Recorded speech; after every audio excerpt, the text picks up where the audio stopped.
Владеачкото мнозинство и покрај противењето на опозицијата не се повлекува од иницијативата за уставни измени. Идејата е тие да влезат во собраниска процедура што е можно побрзо.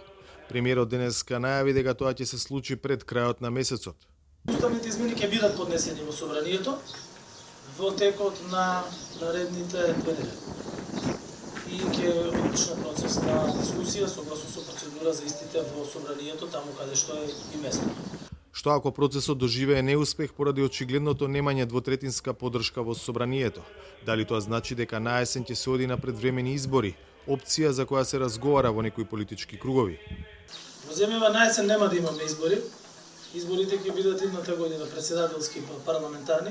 Процесот на уставни измени не е поврзан со мандат на влада, тој е поврзан со европската интеграција на државата. И обврска на секоја политичка партија да ги поддржи европските интеграции.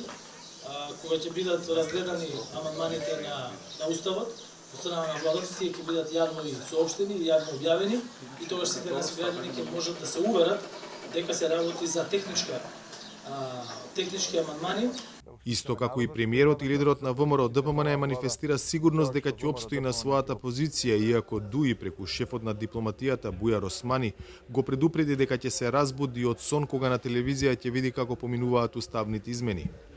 Смисолот за хумор на Бујар Османи не му бил добра карактерна особина и често пати неговите метафори преку лошиот смисол за хумор не се добро разбрани нити од мене, нити пак од јавноста, бидејќи не знаеме што сака со тоа да каже.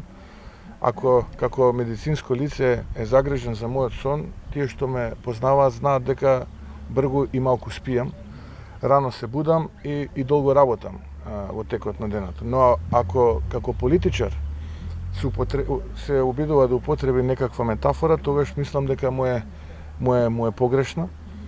Ние тоа сме го кажале во минатото многу пати, дека ВМРО ДПМН диктати не прифаќа, како што е овој бугарскиот диктат, и дека ако се реферира на уставните измени, такви уставни измени нема да има.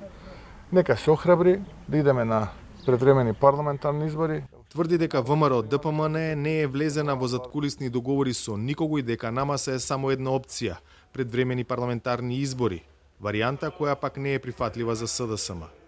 Од тука јасно е дека разликите меѓу двете страни остануваат огромни и во такви услови уставните измени ќе влезат во собраниска процедура за која власта, без да го аргументира оптимизмот, најавува дека ќе заврши со успех.